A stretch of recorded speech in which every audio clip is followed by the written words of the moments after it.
హైడ్రాపై ప్రజలకు మరింత క్లారిటీ రావాలని హైడ్రా కమిషనర్ రంగనాథ్ అన్నారు. హైడ్రా 1-2 ఏళ్లకు పరిమితం కాదని చెప్పారు. 100 ఏళ్ల ప్రణాళికలతో ముందుకు వెళ్తుందన్నారు.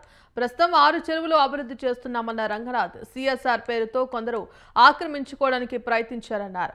సాంకేతిక ఆధారాలతో ఎఫ్టీఎల్ మార్కు చేస్తున్నామని చెప్పారు. చెరువుల వద్ద భూముల ధరలు కోట్లు పలుకుతున్నాయని వివరించారు. వీటితో పాటు నాలాలను నోటిఫై చేస్తున్నామని రంగనాథ్ తెలిపారు.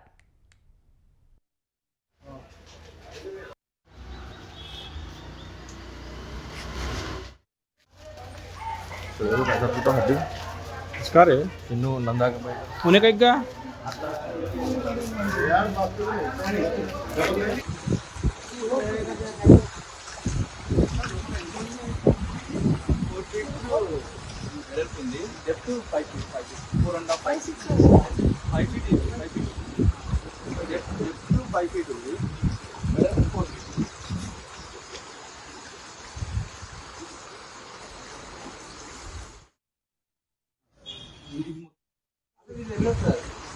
అక్కడ పెద్దది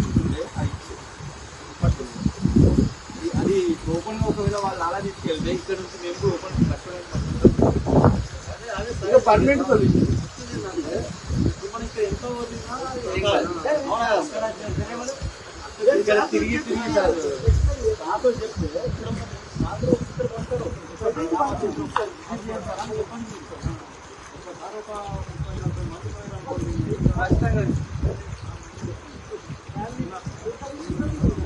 సో జనరల్గా మీరు చూస్తారు ఈ స్టాటిస్టిక్స్ ఇవన్నీ మేము చెప్తూ ఉంటాం. మీ అందరికీ తెలిసిందే. హైడ్రా ఇన్ని ఎకరాలు రీక్లెయిమ్ చేసింది, 500 ఎకరాలు పైన రీక్లెయిమ్ చేసేయడం జరిగింది.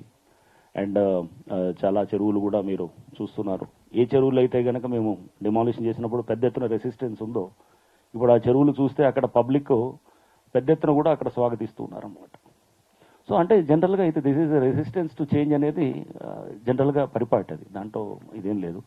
మనం ఎప్పుడు ఒక అంటే ఫ్యూచరిస్టిక్గా మనం ఆలోచన చేస్తే కనుక డెఫినెట్గా ఇవన్నీ చూసిన సందర్భాలు ఇప్పుడు కొత్తగా చూస్తుంది ఏం కాదు. ఇటువంటి నార్మల్గా కెరియర్లో చాలా సందర్భాల్లో చూసింది. అంటే ఒకటి ఫ్యూచరిస్టిక్గా మీరు ఒక మంచి ఆలోచన చేస్తున్నప్పుడు ఒక ప్రభుత్వం కానీ లేకపోతే ఒక డిపార్ట్మెంట్ కానీ ఒక వ్యవస్థ కానీ డెఫినెట్గా ఇనీషియల్గా కొన్ని రెసిస్టెన్స్ టు చేంజ్ ఆ ఇనర్షియా ఉంటుంది. బట్ దాన్ని అధిగమించి మనం ముందుకు వెళ్లాల్సిన అవసరం ఉంటుంది. ఆ టైంలో కొంత స్టబర్న్గా ఉండాలి. కొన్ని సందర్భాల్లో మనం చాలా ఏది క్రిటిసిజం వచ్చినా కానీ తీసుకోగలిగేటటువంటిది ఉండాలి. అంటే మనం కొంత స్ట్రాంగ్ నర్వ్స్ కూడా ఉండాలి.